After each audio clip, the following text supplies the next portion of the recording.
দুইটা মোবাইল 9 নাম্বারও আপনি তো মহাভাগ্যবান। তাহলে দুইটা একসাথে ধরেন মহাভাগ্যবান একসাথে দুটো মোবাইল পাইছেন আপনি মোবাইলটা দামি না হইলেও মোবাইল আমার অনেক শখর, কারণ আমার আব্বু কিনে দিয়েছেন। ও জেলর ফ্রেন্ড থেকে আর আইছে আজকে 3-4 মাস হয়ে গেছে বাবা। খুশি লাগের মনের মধ্যে পাইছি তো, শেষ পর্যন্ত কষ্টের জিনিস তো। আমি পাইছি 11 মাস 20 দিন পরে।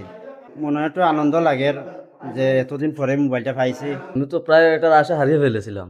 এখন মোবাইলটা পেয়ে আমার আইনের প্রতি আরো একটু শ্রদ্ধাশীল হলাম, যে তারা পদক্ষেপ নিয়েছে বা মোবাইল পেয়েছি। তারা যে কষ্ট করে পাওয়াইয়া দিছেন, বহুত ধন্যবাদ। খুশি হয়েছে আমি তারা। পুলিশ প্রশাসনের লোকজন তারা চেষ্টার কারণে গিয়ে মোবাইলটা পাওয়া হয়েছে।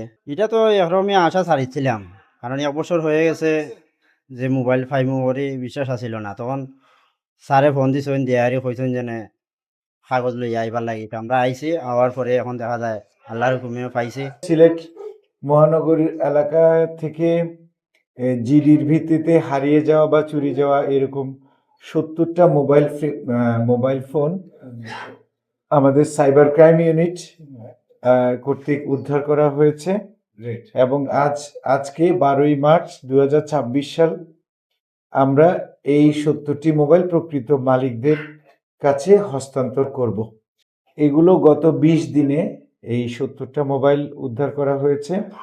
আমাদের কাছে এখনো 396টা জিডি আছে, অর্থাৎ এগুলো নিয়ে আমরা কাজ করছি। আবার আপনারা জানেন তারও কয়েক মাস আগে আমরা একসাথে 422টা মোবাইল উদ্ধার করেছিলাম। সেটা একটা ঘটনার প্রেক্ষিতে, একটা মামলার প্রেক্ষিতে। সেই মোবাইলগুলোর অনেকগুলাই এখনো আমরা পরিচয় শনাক্ত করতে পারিনি বলে আমরা মালিককে ফেরত দিতে পারিনি। এগুলোর কার্যক্রম চলমান আছে। আমরা অনেক সময় জিডি করতে আসলে যেটা দেখি সেটা হচ্ছে যে একটা মোবাইলের মধ্যে আইমি নাম্বারটা, মোবাইলের ব্র্যান্ডটা কি বা মোবাইলের মডেল নাম্বারটা কি, এগুলো অনেক সময় অনেকে বলতে পারেন না। তখন আমাদের এই কাজগুলো করতে একটু অসুবিধা হয়। আপনাদের এই মোবাইলের যদি একটা ছবি, আপনার যে মোবাইল যে ব্র্যান্ডের সেই ছবিটা যদি আপনি ক্লাউডে রেখে দেন, এটার ব্র্যান্ড, মডেল, কনফিগারেশনটা এগুলো যদি আপনারা সংরক্ষণ করেন, তাহলে আপনি যে কোনো সময় এই তথ্যটা আমাদেরকে দিলে আমরা এগুলো করতে পারি।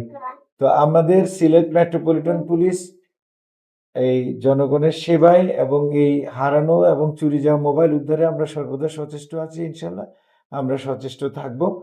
এই পর্যায়ে আমরা আমাদের মোবাইলগুলো যারা আছেন প্রকৃত মালিকদেরকে আমরা হস্তান্তর করব।